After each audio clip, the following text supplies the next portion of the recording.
topic of socialising. It's a hot topic, isn't it? Everybody wants the dog to be socialised, of course, because it's everyday life, and that's how we get to where we want to be and how we can have a nice life with the dog. So I'll talk you through where socialising can go wrong and how you can help your dog to become more social, and what you should be doing, shouldn't be doing, some myths as well. I've got that, so I've got my notes here to refer to because I forget everything. But right, let's get started with the topic of socialising. So I'm really pleased it was requested, so thank you for requesting this chat because I think it's relevant to so many people. And even if you don't think it's relevant to you at the moment, if your dog is still learning and growing up, then it's going to probably become relevant to you down the line somewhere. So it's a great place to have a lot of tips to refer back to. So I intensely dislike the term socialising. So the word socialising and what that means, almost as much as I dislike the term dominance and alpha and everything like that, which is a heck of a big statement. The reason for that is because when it's applied in the dog world, it almost ruins what you actually need to be doing for your puppy or for your dog. So socialising, so the actual term socialising, means to mix socially with others and participate in social events.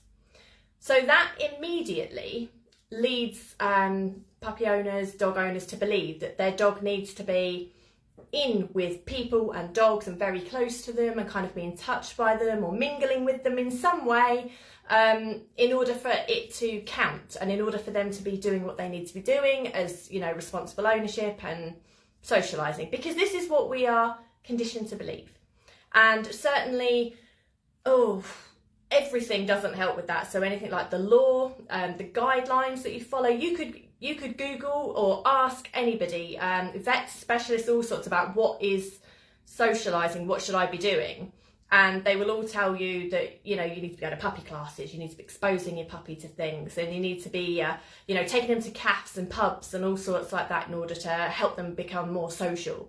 Well, as I said, the term socialising actually means to be participating with others. That's not actually what most dog owners want their dog to be doing or their puppy to be doing. What they actually want is, you know, that ideal dog that you see, that Disney dog. So you might be out in the park and you're seeing that dog who sort of just walks around.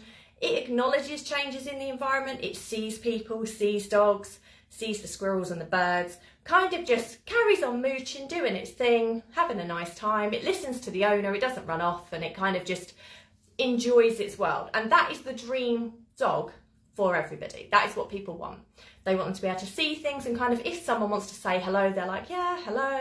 And if someone's dog wants to come over, then they may say hello, or they may just be quite indifferent. There might be a bit of play. That's more so what I find owners would like from their dog. You know, they want to be able to go out with them, to go wherever they're going, any kind of social event, or even just being out and about or having people in, and for their dog to just be kind of happy but indifferent, really. Now, those like dogs, I call them Disney dogs because I think there's a huge amount of, when you watch TV, you see that a lot. And you kind of see that, you know, like that dog who's just, it's happy and it's goofy and it's not really bothered about anything. And certainly on social media, you will see a lot of that because people can take clips of what their dog is doing that is great and pin it all together and make it look like that's the way that the dog is. So there is a very, very big false perception of happy dogs, you know, kind of social dogs and dogs who are like that. Now, don't get me wrong. There's a few dogs who are like that, and they are what I refer to as your good by default dog. So they haven't had intense amounts of training.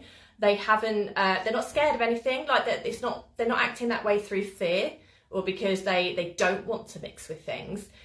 They're just not bothered. And I could count on one hand the amount of dogs I know like that. Now, obviously, I've not worked with any of these dogs because they don't need training and they don't need behaviour work.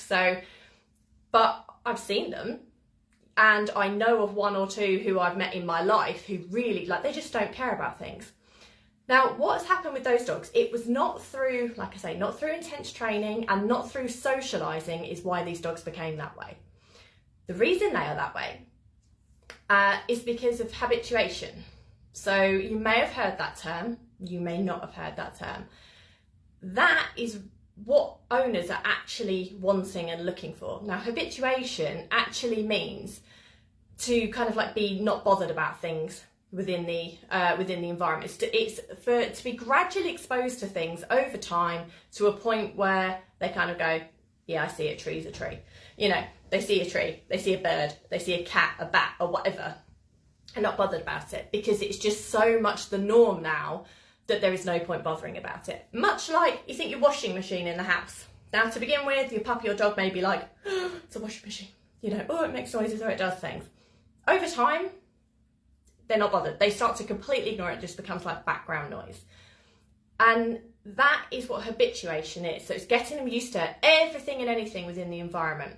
Now, I often think that people who have the good by default dogs, I think it kind of happened accidentally with a lot of these dogs. So the habituation is not necessarily an intentional thing that they have done with their dog when it was young and growing up. They just kind of, it gradually got exposed to different things because of their lifestyle perhaps, or because of the things that they have in their world and in their environment. So the dog gradually got used to all these things and now they're just like, well, that's what it is.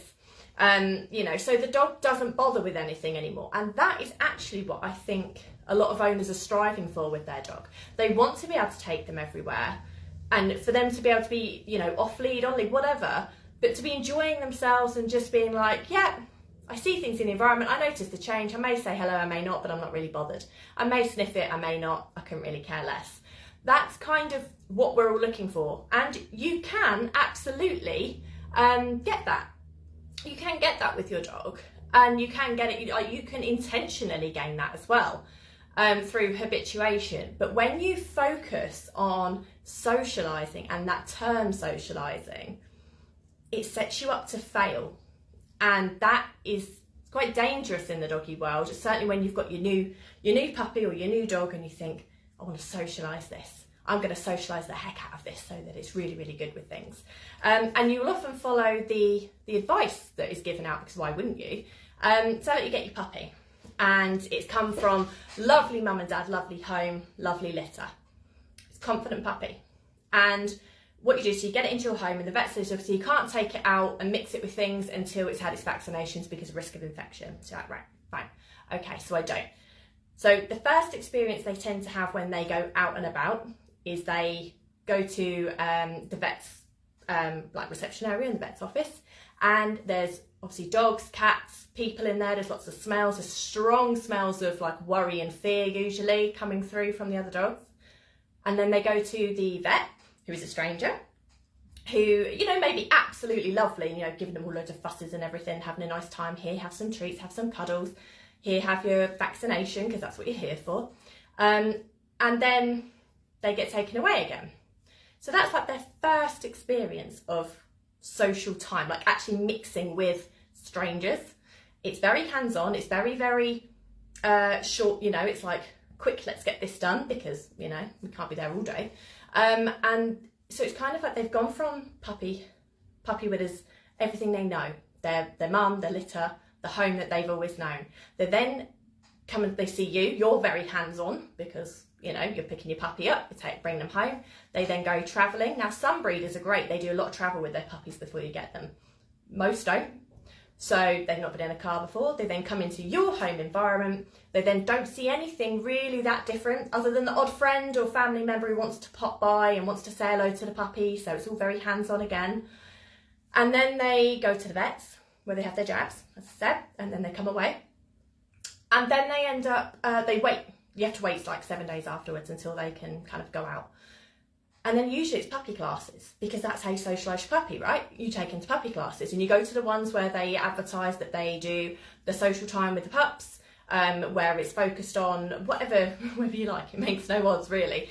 But they then go there, and then they kind of come away again and they go into their environment where there's nothing really going on. So they go from nothing to loads. Nothing to loads. And what that is, that's a combination of avoidance and flooding. Now, flooding is a term in the dog world, which is where there is loads and loads and loads of a thing. So it could be like you go to like a dog show or a dog class, or you go to a cafe suddenly and there's loads of people. So that's flooding.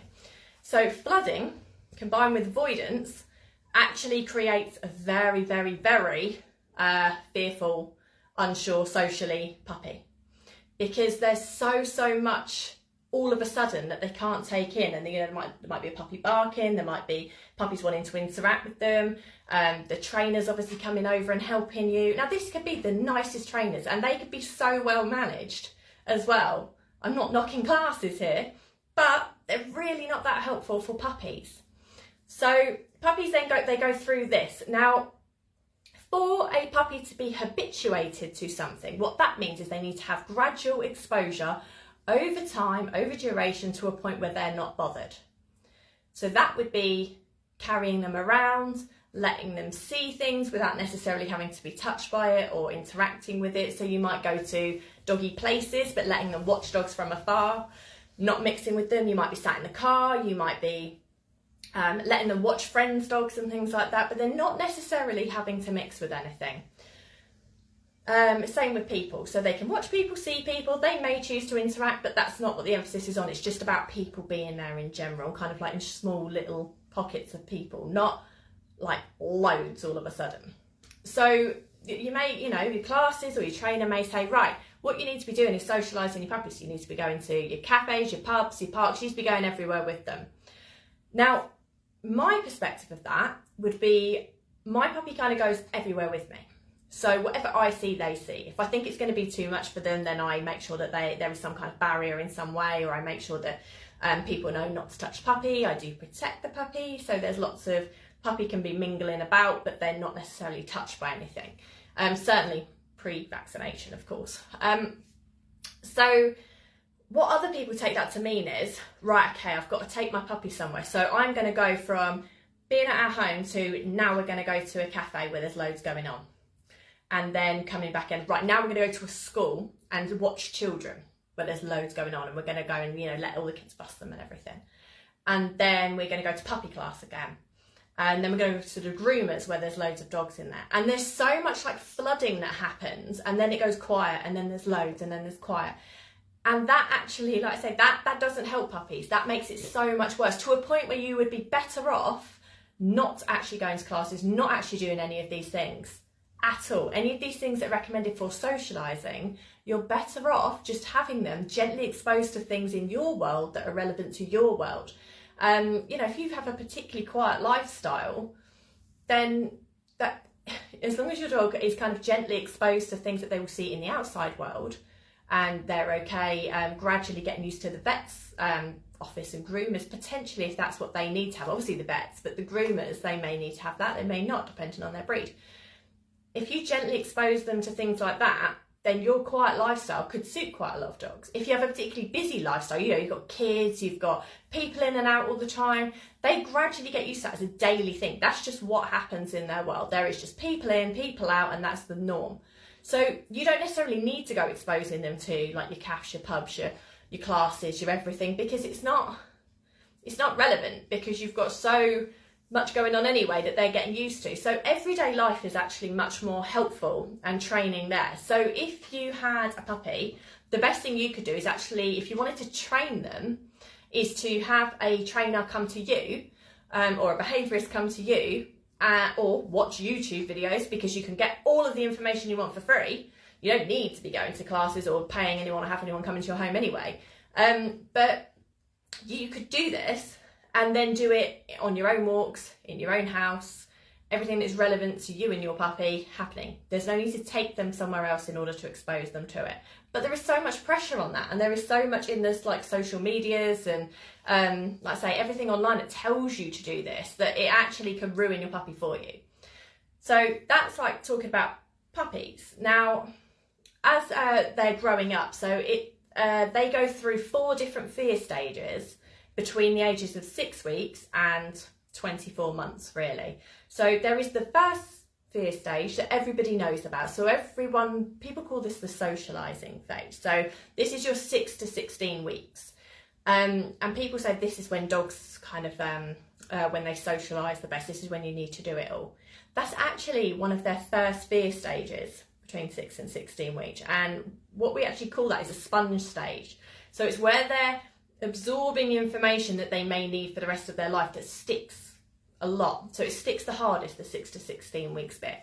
Anytime there is a fear stage, it stays here. Now, like I say, they flow between different fear stages and coming out of them and going into another one until they're like 2 years old.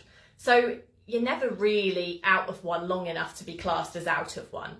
But people say, oh, the adolescence has come, adolescence is here and the dog's playing up and they're socialising, they're getting a bit bully-like with other dogs, or they're pushing the boundaries with dogs and people and stuff. They're not. They're actually in another fear stage, and it's the hormones that have come through with a fear stage that actually create like the monster dog who no one likes. And I mean, believe me, adolescents are a pain in the ass. But it's not their fault, it's because they're going through other fear stages. So people are usually quite respectful of the puppy fear stage. So that young puppy stage that they have, and that socialising sponge stage, people are usually quite respectful of that, and they need to be gentle within that. After that, it's almost like, right, we're done now. We did the puppy bit, and we did the puppy classes, and we did that for them, and we're supportive of them then. And anything else beyond that is behaviour problem. Well, it isn't. So dogs are learning about the world and what they believe of the world, and until they are done mentally and physically growing, which is when they are 3 years of age.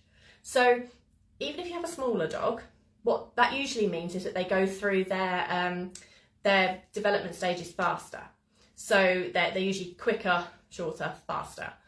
Bigger breeds tend to go through them slower, longer, and later, with the exception of shepherd types. So for some reason, shepherd types go through their first fear stage from 5 weeks of age, and it gradually it goes like that. So theirs are often earlier, and it can be mistaken because they are bigger breeds that they will go through them later. And that's often why they are prone to fear-related social struggles, because they go through them earlier than expected, and they go through the sensitive bits for longer durations. So I don't actually know why that is, but I do know that to be true. So yeah, when they're going through these stages, you do have to be extra specially careful. And this is why I say to my clients and anyone I see with a puppy is that you need to be protecting your puppy until they are 3. They are a puppy until they are 3. And you need to be very careful with who you are choosing to mix them with, whether that be dogs or people, cats. Cats can be mean. Cats can be hideous. They beat on dogs, and they can make dogs hate them because they attack them randomly. I'm not saying dogs don't chase cats. They have that kind of, relationship there. But, cats can also be equally just as scary to a dog as people or dogs can be. So you need to be very, very respectful of their growing stages, and like we are with children. Yes, they go through these phases, but you're quite respectful of the fact that they're learning and that they don't understand. Dogs are very much the same. So let me just refer to my notes for a minute so that I don't ramble off on a tangent. Give me a minute.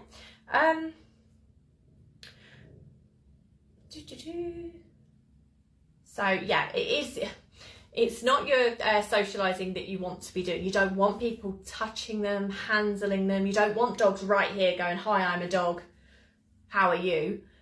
Because you might have a doggy who's got social skill struggles, or a fully grown adult dog who's like full of its confidence, who's coming right over in your puppy space, and they're not ready for that yet. They might need to watch for a while. They might need to just have a watch and observe and see what's going on before they decide that they actually want to be social. So like I say, flooding is not what you want. Socialising is not really what you want. It's the term used, but it's not the right term that is helpful, I don't think, for puppy owners and dog owners. Habituation is actually what you are looking for. So like I say, the kind of the myths in the dog world are that once your puppy's done their 6 to 16 weeks, their sponge stage, the bit where they learn everything is that they're then done and they no longer have fear stages. They have 4 and they go on until they're 2. If you keep 3 years old in your mind of this is how long you need to be protecting your puppy for and making sure that they are that their boundaries are respected and that what they are comfortable with is always at the front of your mind, then you shouldn't run into too much trouble there. But it is, I mean, you may not have had your dog from puppy. It may be. I mean, I'm going to get to that. What if you got your dog after 3 years old? What if you already didn't do any of this? What do I do now? I'll get there. I'm just making sure that I'm not missing things because I type out all of this. You see, I get really on a tangent of everything that I want you to know, and then I've got to try and remember what I've written out in an order. Not easy. So yeah, right. Okay. Your myth number 2 is that if you use reinforcement or punishment, it will change the way that your dog is. So say like you've got your adult dog now, or your adolescent dog, and they're not particularly happy with other dogs or other people, or perhaps they are too happy with other dogs and other people. And perhaps they're like too OTT and it's just like too much. Now, technically, if you want a social dog and you want your dog to be socialised, then a dog who runs off and jumps over the heads of other dogs and is humping people's legs is technically a socialised dog, because all it means is to mix and participate with other social beings. That's what that means. Like I say, it's habituation that means they kind of see things and go, yeah, that's it, you know, and they don't have like this elevation of emotion every time they see something. They can just see it and be like, cool. That is what you're after. But yeah, so people believe that if you use it, it will change their behaviour. So if you use reinforcement, it will change it. And if you use punishment, it will change it. Now, of course, using punishment and reinforcement does change behaviour. So using punishment decreases the likelihood of it happening again, and using reinforcement increases the likelihood of it happening again. Where this often doesn't work is because the reinforcement being used is not what your dog finds reinforcing at that time. So, and likewise with the punishment, if the punishment is not severe enough that it bothers your dog, then it won't decrease the likelihood of it happening again. So say, for example, you've got this dog who they're barking whenever they see other dogs, and you start trying to plough them with food whenever they see other dogs. If food is not what your dog wants in that moment, or that food is not what your dog wants in that moment, then that's not going to do anything because it's not reinforcing to the dog. Likewise, if you were to be like you spray pet corrector or something, or like spray water at them, and it's punishment, you don't want them barking, so they bark, you spray water. If it's not punishment enough for your dog in that moment, and that depends very much on the dog as well, then it won't change the behaviour either. You're just going to be continuously doing it. You're either going to be continuously trying to feed them or continuously trying to punish them. So you need to, it's your dog who determines what is reinforcement enough or punishment enough in order to change their behaviour. Now, all behaviour is changeable, but it's how you go about it that determines whether or not you'll be able to. So if the thing, what did I write? Yeah, functional reward works much, functional reinforcement works much better for changing behaviour than anything you can add or take away. So functional reward means what does the dog want in that moment? What function is it they're trying to achieve? So, like I say, if we took the example of that barking dog, your dog barks when it sees things. Is your dog trying to get closer because it's frustrated, or is your dog trying to get further away because it's fearful? Now, if you don't know, that's probably when you're going to need like behaviour help, or you're going to need to be researching that yourself to find out what it is your dog is trying to achieve.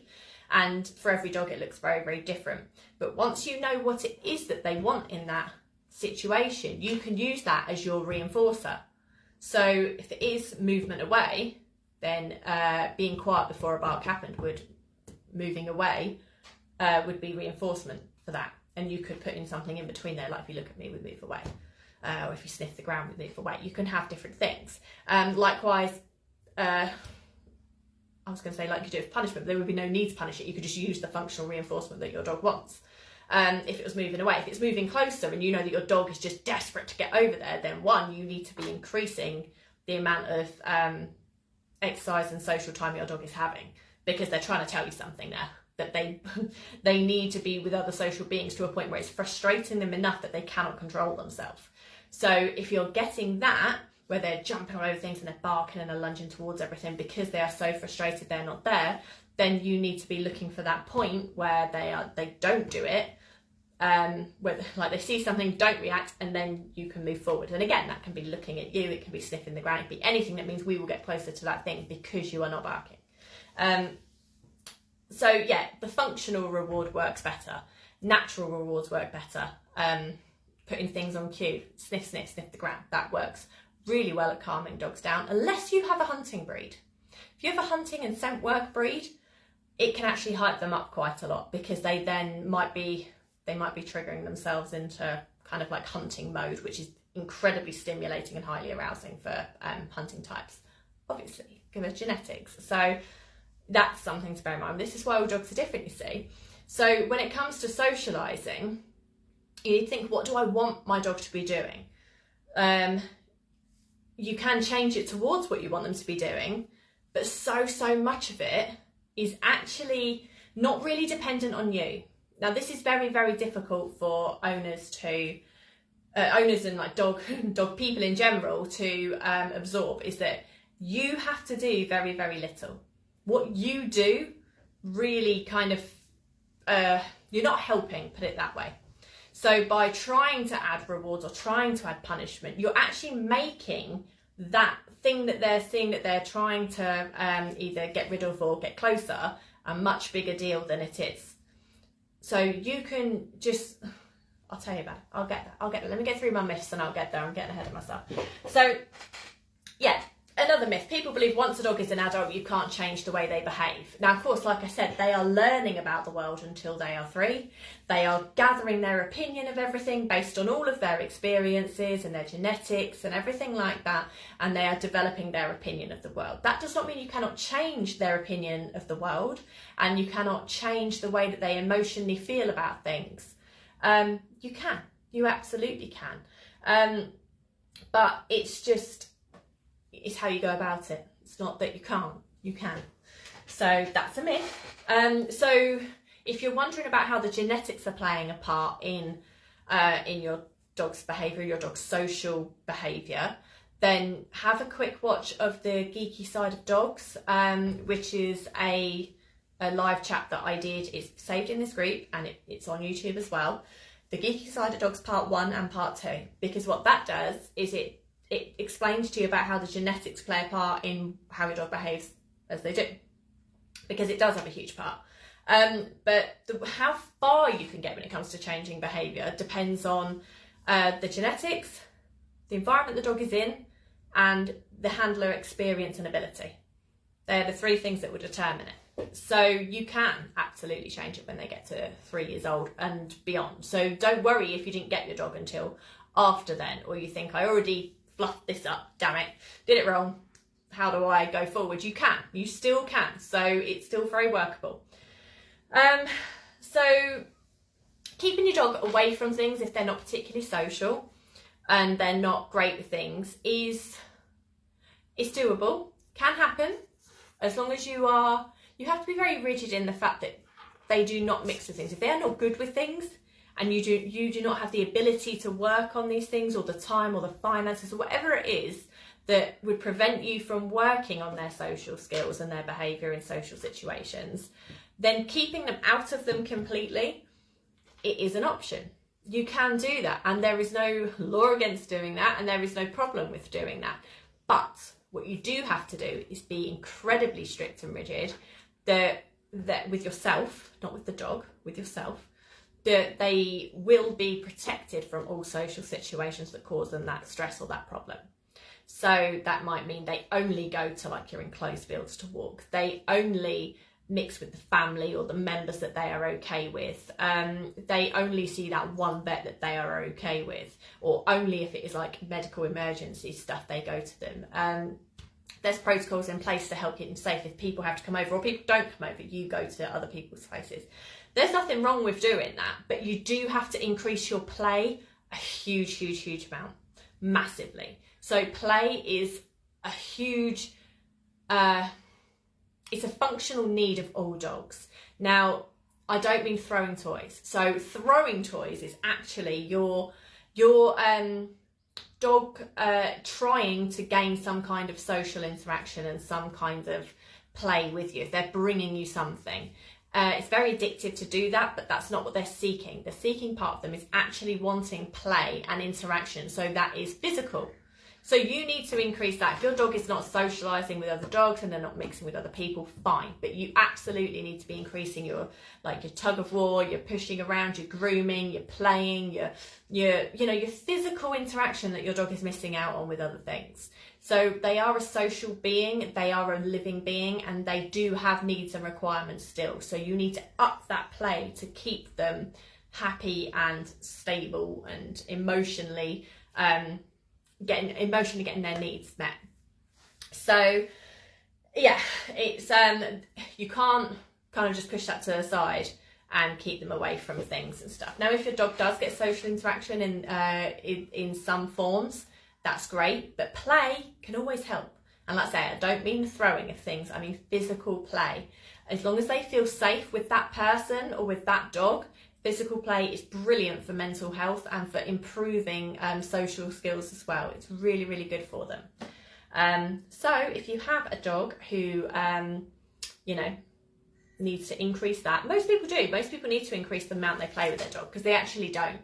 They kind of have dogs, they walk dogs, they they feed them. Their needs are met in that respect.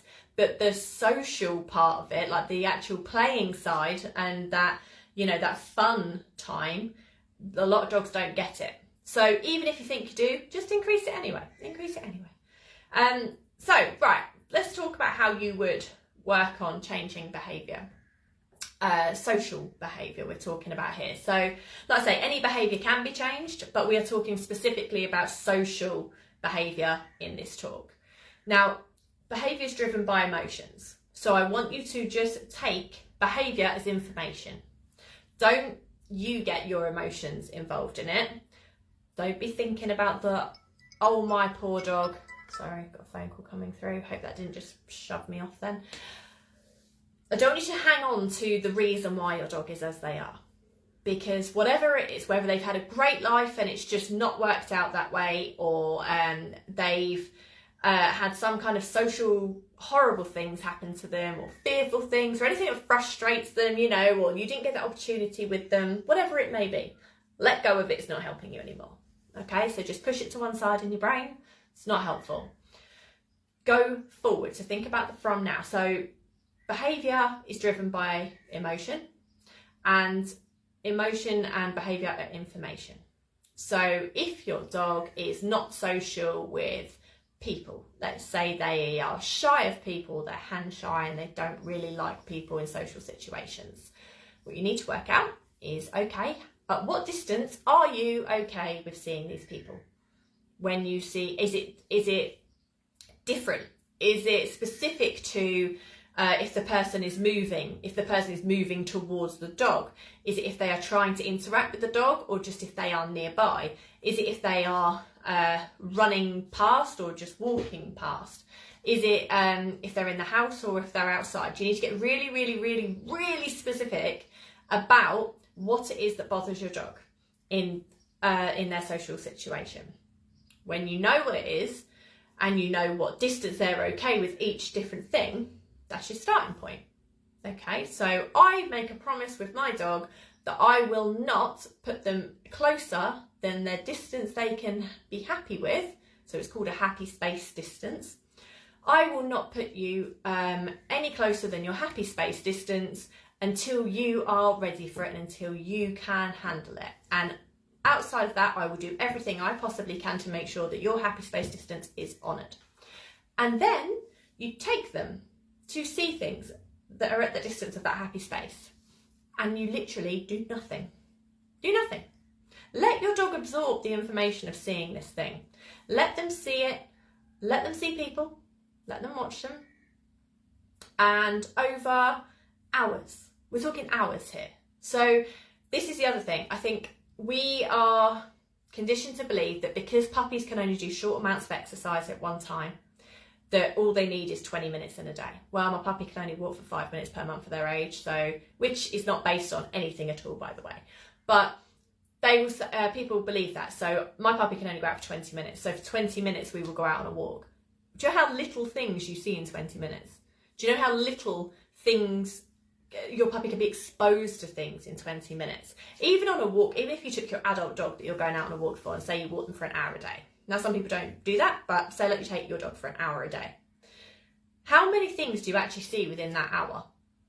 Are you trying to see things in that hour? Perhaps you actually like it when you don't see anything and you're going off somewhere else because people are annoying or dogs are annoying. Fine. But the little amount that you're seeing, what happens is your dog is not getting exposure enough to learn about anything. So what they need is hours and hours, not on end, not like in the same block, but I mean, it helps if it's in the same block, but it doesn't have to be, but where they just watch and they learn and they become habituated to things, because initially they might be like, oh, there's a person over there. Yeah, there is, yeah. And it's not coming near you, so you're all right. You need to be that calm sort of influence of just, yeah, you're all good, you're fine. I'm not going to keep feeding you when you see them, because what that does is it tells you there's a person care about it. Or it tells the dog, if I've got food, then you can look at the food and they might actually not be watching the person. They might not actually be absorbing what I think they are because they're busy thinking about the food that I've got. Or if they're worrying about punishment, say, for example, then they might be actively avoiding seeing a person because they don't want to get the punishment, or they're thinking about the punishment and not thinking about the person.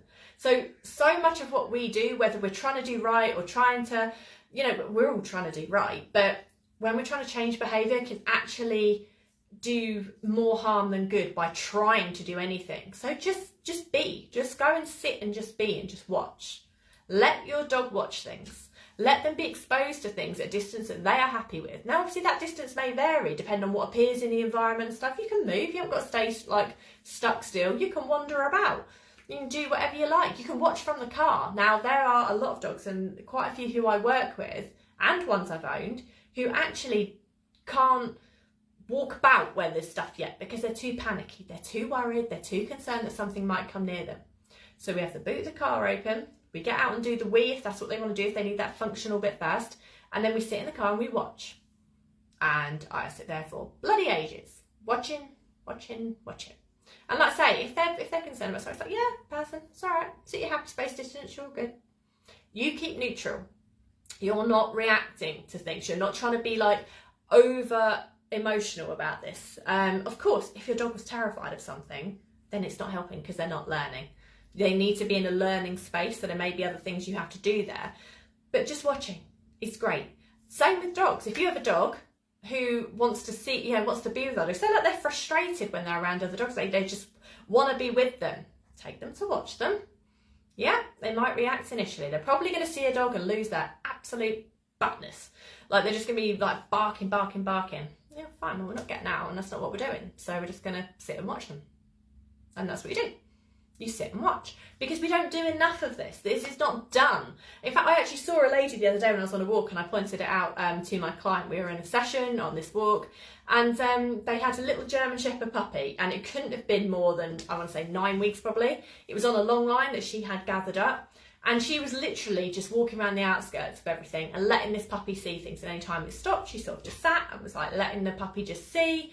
And she must have been in front of us for about 20 minutes. And I've been sort of watching her out the corner of my eye. And I pointed it out to my clients and said, that is what people need to be doing. And that is not what people do. Because they are so hell-bent on just getting like A to B. Let's walk from A to B. I want to go on a walk. This is where I'm going. Or I'm going out to do something. There's no time. And dogs need time. They need to watch things. They need to get exposed to things. And they need to be in an environment long enough to be okay with it and to be bored with it. Basically, that's what you kind of almost got to do. That's what socialising should be, boredom. Let's bore the dog with things so that they're at a distance that they're so not bothered about, and then you can get closer with it. But anytime the goalposts are changed, this is why walking itself can be actually quite difficult, because whilst you're walking, things come at you. They invade that space. Things appear that we're not necessarily aware of. Things can change in the environment that can tweak and change what you're actually trying to achieve. So you need to work out firstly what you're trying to achieve when you're socialising your dog. Socialising, remember, I don't like that term.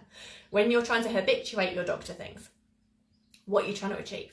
If it is just that you don't really want them reacting to things at all in the environment, just being okay, calm, happy, yeah, whatever's here, then you've got to start where they're not bothered and then gradually go forward with that, where they're not bothered. When you have dogs who like to chase, or like they're frustrated and they want to interact with things, they want to be with things, quite often it's assumed that they need to go and be with loads of these things. Now again, remember what I said about flooding? So that flooding term where there is loads of something. Sometimes places like free roaming groomers, dog group walks, sometimes dog sittings or boarding daycare, things like that, they can actually be like classed as flooding for your dog. Now remember, it's always your dog who determines something, it's not you. So it could be that sometimes because there is lots all of a sudden, that they actually don't behave in the way that they would normally, and they're kind of like exposed to loads in one go. Now that doesn't help them at all. And being with something is not the same as greeting something. And kind of being free with things all the time doesn't really help either in a lot of cases. Now I did recently have, you may have seen, I did post about it, I had a family's dog come and stay with me for a couple of days. So he was I believe he's 2, working collie, beautiful, beautiful dog. Oh, he's a handsome boy.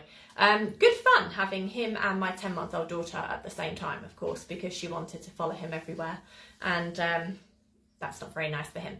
So yeah, his main problems that he had were jumping up at people excessively, barking excessively, OCD, chasing shadows, fly snapping at things that aren't there, and something else. No recall at all. So because it was, trust me, I managed to do this when it was a heat wave. So what I actually did was I was getting up at like 6:30 in the morning and driving him to the local, we've got woods and then there's fields that go beyond it. So it's really, really nice, and it's a long walk you can kind of do. You can pick and choose your route, which is really helpful. So I took him, he was on a long line, and I would walk him for 2 hours in the morning, just seeing things. So day 1, long line.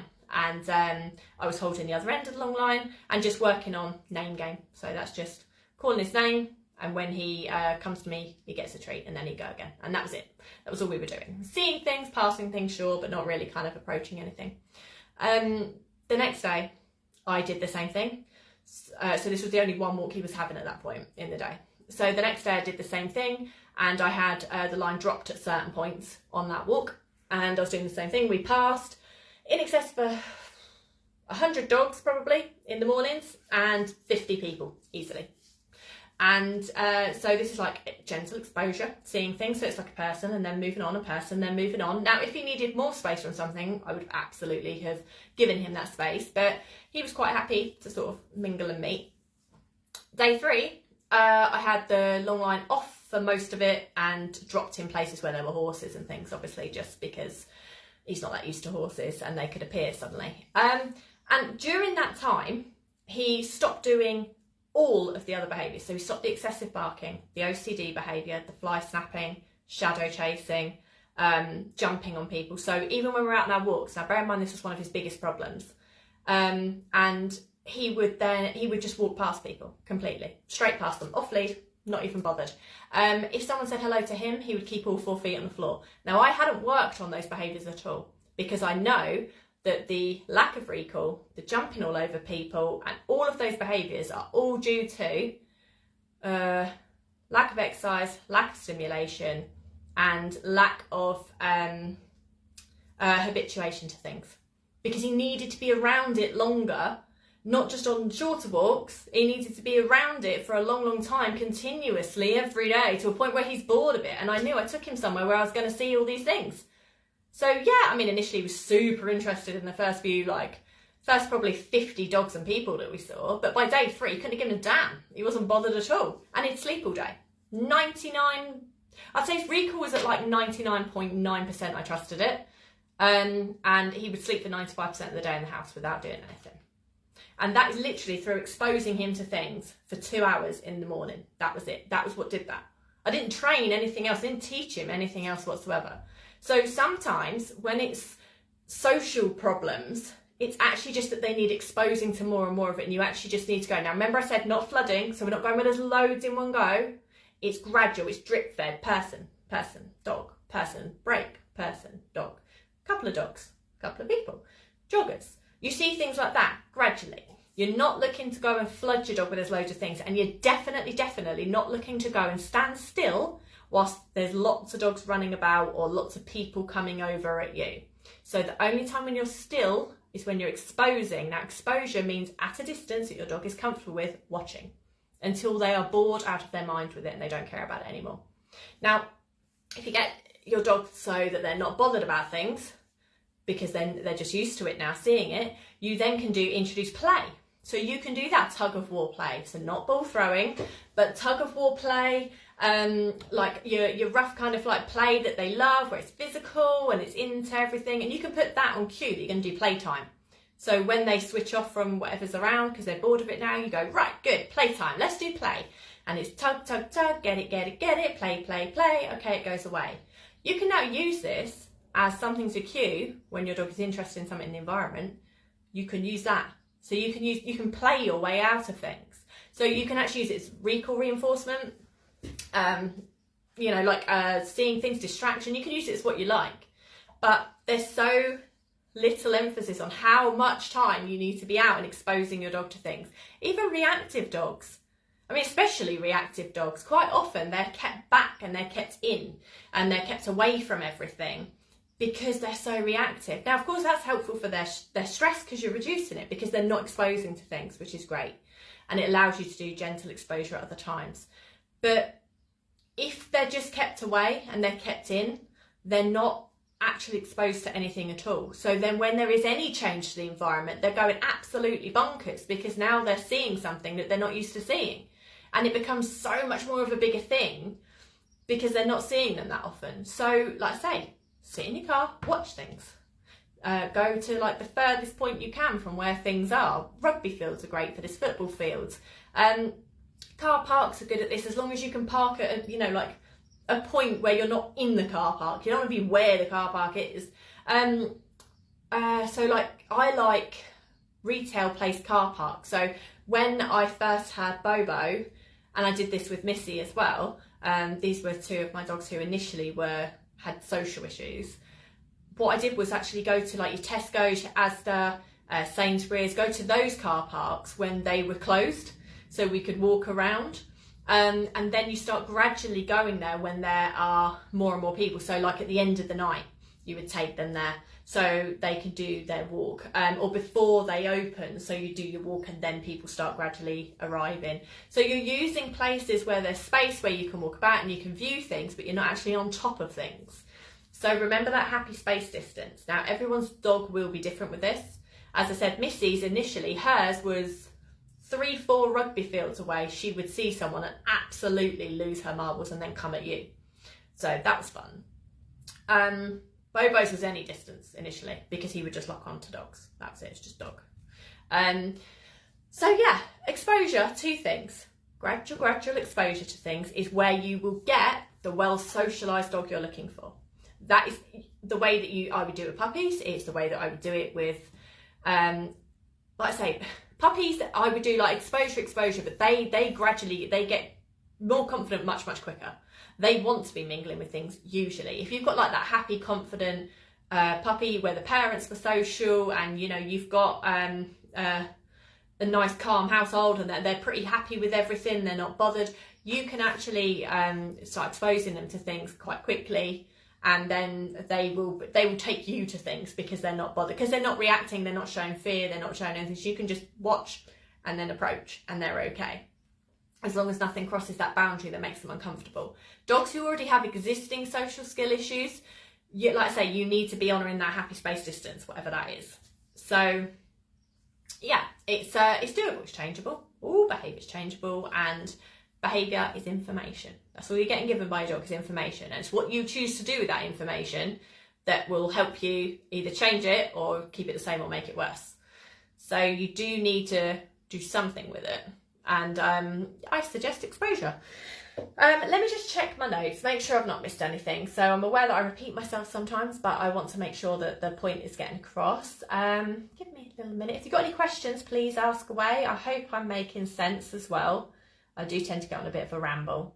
But I tell you what, I do like live talks because I think they're helpful for when you're trying to learn information. I like to watch a lot of like videos, YouTube videos, and people sharing their opinions of things, because I think when I watch something, I'm in a listening space and I'm just listening to what they're saying. When you're in a conversation with someone, most people generally are just waiting for their turn to talk. They're not really absorbing what they're saying. And I am too guilty of this. Like I will hear something and I'll be like, oh, and my brain goes, oh, I've got a point about that. And of course, that's how you have a conversation. It's a social skill. It's fine. But if you're trying to learn something, sometimes just hearing continuously and hearing it go from one thing to another without the interruption, without it diverting off elsewhere because we've come up with a different topic or it's kind of flowed elsewhere, it helps you to learn different things, I think. And I certainly learn more so when I just watch rather than have to participate in it in any way. So, right. Yes, so don't worry about your dog not being that Disney dog. Disney dogs don't, like I say, social media is the worst. It is the worst because no one's there showing their dog when they're at their worst, really, are they? No one's going, oh, look at my dog today. Look how much hard work it's been. No one's doing that, really. They might complain about it, but they're not showing it. And to be honest, I don't particularly like before videos of anything anyway, because I think unless it's already been taken prior to my knowledge, I don't like saying, can you put your dog in that stressful situation where they react, just so that I can watch it or I can use it. I don't think that's particularly fair. I'd rather the dog wasn't exposed to something that upsets them. That's just my personal view. So when you do see all these social media Disney dog things of, this is the before and I changed the lead and now the dog knows I'm an alpha and it cares about me, and this is the after. Oh God, go home. It's ridiculous. It's not real, it's fake, and the dog's emotions certainly are not taken into account with that. Now, it takes time to change behaviour. If anyone's willing to admit that it took them time and, you know, gently, gradually doing things, fine. I absolutely love the after videos of where dogs are at now. Love it, because you see the change in the emotion in the dog, which is nice. But we live in an instant gratification world, which is particularly with social media and with anything now in technology. I'm the same. Do you see how I was raging on and on because my comments wouldn't work on my laptop when I first started? It's because we want it now. We want it now, and we want this dog that we want right now, and we want to sort it out quickly, and we want to wave the magic wand and then it's going to work. And behaviour doesn't work like that, and dogs don't work like that, and humans don't. Did you know it can take 8 weeks for a dog to change the way they feel about something, so that they can regulate their own emotions and they now feel differently and they can change what they're doing. It takes 8 weeks for them to sort of change habits. Did you know that it takes humans up to 36 weeks to change their own habits? And the reason, more often than not, why dogs will fail in changing their emotions is because we put them into over 95% of the situations that they're in, and we take longer to change habits than they do. So we often give up on ourselves and in habits that we're trying to create whilst we're trying to change their behaviour. And then we usually complain that it's the dog who is difficult. It's not, it's us. I can assure you it's us. Right, so flooding, yes, went through that. Reinforcement and punishment, yeah. And you can change behaviour. So great advice, Ellie. I'm going to try the gradual exposure with Ruby as she doesn't want to be near any dog. Yeah, that would be great for her, because what she can do is watch and develop social skills through watching, through learning, and she's not got anything coming at her. So yeah, make sure that you're not putting her in any places where it's likely that dogs can suddenly appear at her or suddenly come near her. We don't want that fear or that uncertainty setting in at any point. Keep her at that space distance she's happy with. So if she's not actually reacting where it's obvious because she's barking, lunging, growling, anything like that, if she's just seeing and going, oh no, I don't want to go near that, then at that point where you start to notice her getting really watchy so that she can't look away from something and that she has to keep her eyes on it, just before you hit that point, That's the happy space distance. That's where she can see it and go, okay, it's over there, it's not coming at me. That's where you need to hang about at the moment. So whatever that distance is. If she's at a point where she's seeing it and having to keep her eyes on it and is very, very, very focused and is a bit panicky, she's not learning anything because she's too close. So you have to find the right bit. You want to be close enough that you're working on it so she is actually aware of what you're working on. And, she's seen it, but not so close that she's panicky because she's not learning anything when she's panicky, okay? Thanks, Ellie. That's a great help. The boys that walked 1 hour morning, 1 hour evening. Would it be best to do one long walk now? Remember, I'm 70 now. Yes, it would be. I think it would be more helpful just so that there's that kind of more exposure in the one situation. It does depend on them. So you can do. You haven't got to be walking throughout this entire time. Remember, so you can do walkie and then sit for a bit. Walk and then sit for a bit and watch things. As long as you're aware nothing's coming from behind you, nothing's sort of like running at you or anything. But there is nothing wrong with sitting and watching. So don't feel, there's benches or the floor if you can get back up again. Don't feel you've got to sort of like be moving the entire time. It's not necessarily about movement. Now, of course, exercise is important. So if anyone is doing this and you feel, whilst I'm doing this, my dog's not quite getting the exercise that they need, book an enclosed field, take them for a run. Let them have that once a week. Let them have it, like I say, you can do places where you're not going to see anything anyway. You can go to your retail car parks, go when they're closed on like your Sunday after hours and have big walkabouts and stuff and go between different ones. If you're in Milton Keynes, there's like loads altogether which you can go around. But don't feel you have to keep walking, okay? Also, I want you to take into account that your dog's joints. So if your dogs are elderly or they're older or they're stiff or they have any kind of problems that would mean that continuous walking would be uncomfortable or would be painful to them, definitely don't do it. But there's nothing wrong with sitting and watching. They're only going to be sitting at home, sitting or laying down at home. So sitting and laying down out and about shouldn't be causing them any extra discomfort there. So just keep that in mind. That's what I would like people to keep in mind, that they're not, the dogs aren't over exercised. When I said about the dog who stayed with me, he was 2 and a working collie. He could go all day, all day. But yeah, so definitely I think earlier is helpful because you tend to have people out earlier. There's something about heat as well. So obviously we're in summer at the moment and we've got the heat wave. Now, dogs when they're out, if they're more stressed when they're outside in general, they will pant and be worried and, stressing in general. So these dogs are not particularly great to take out in the heat because you don't want them to overheat, you don't want them to get heat stroke.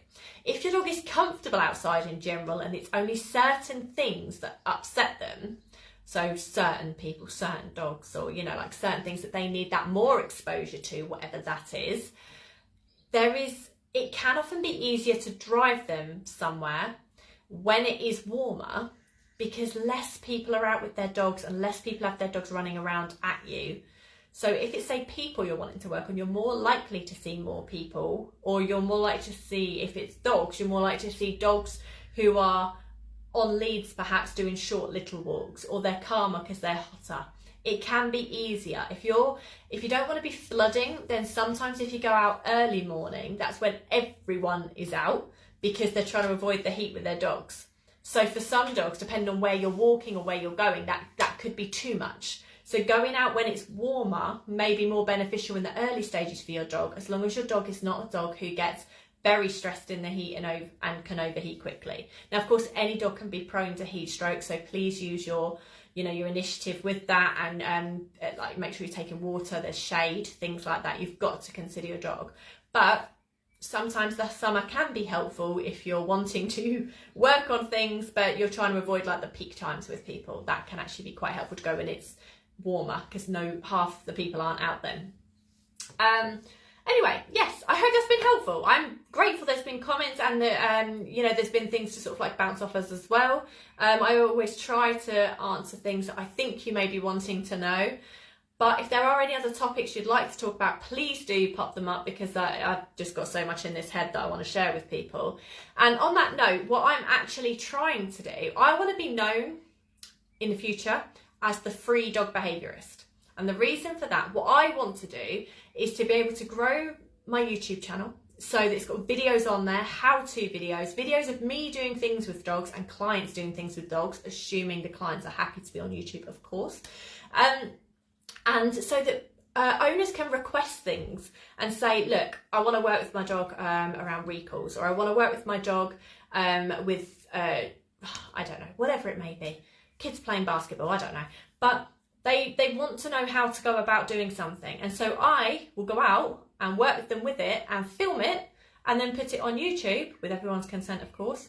And then it teaches people how to do it. So I don't have to charge anyone for anything. People can ask me and I get paid through YouTube adverts through it being on my YouTube channel. Do you see? So it works out free for everybody. I can be the free dog behaviourist that I can help, and I can answer any questions that there are. I can do how-to videos. I can do teaching dogs myself, teaching people to teach their dogs, and describing all kinds of different behaviours and training, and this is how you do this is how you do that. That's what I want to be. That's what I want to be known as. So the only way I can do that at the moment is through people actually going onto my YouTube channel, liking it, subscribing to it, and just watching the videos. I don't care if you put them on and go off and make a cup of tea. I don't care if you put it on mute. I'm really not bothered. It doesn't bother me. But the more the channel grows, the more it shows to people, then the more people I can help. And then I can get to my dream of being able to help people for free, because not everyone has the ability to, you know, finances or time or anything like that. Sometimes it's just helpful to have it on video form, and I can educate in that way. So that's what I want to do. That's what I really, really want to be able to do. And I think that's a great way forward with the way technology is going as well. Because ultimately I don't need to be in person with someone for them to learn what to do. But it's helpful to have videos, isn't it? Isn't it helpful to see when someone's doing something as they're explaining it? I always like a visual. Like, I like to be able to see what I'm trying to achieve with the dog and how to do things and timing and stuff like that. So that's where I'm going with it. So please, I will put the link in the comments. I'm going to put the stuff up about my YouTube channel in this group. So please do like and subscribe to the channel. Watch the videos on there, even on mute, even in the other room. I don't care. Just watch them all the way through, because that's what YouTube cares about. It's the algorithm that cares about it, not me. And then I'll be able to help more doggies, because that's ultimately what I care about. I'm now in a position where I have Millie, love her as I do. I will never be in a position where I can take dogs from rescue as I have done in the past, or where I can foster or adopt dogs with behaviour problems that I know I can help with, because I would never put her at risk like that, living with dogs who have those kind of problems. So what that means is I have this great desire to help dogs in a way that it's different, but in a way that it still has a big impact to doggy lives. That's what I want to do. So I might not be able to have them in my own home due to, obviously, my children or my child at the moment, but I can help in other ways, and I would really like to. So please help me grow. I would really appreciate it, because that is hopefully the way forward. And then any questions you guys have as well, or anything you want to see, I might be able to come over and do filming at yours and be like, right, let's film your dog doing this and let's work on it, and then we can share it with others. So you may even get the behaviour work that you're looking for, because it's what I can do. So thank you very much for joining me. I'm going to save this live chat in this group, and I will, like I say, share all my links and anything I think to be helpful to you guys, okay? So, right, take care, and I will see you very soon. Bye, everybody.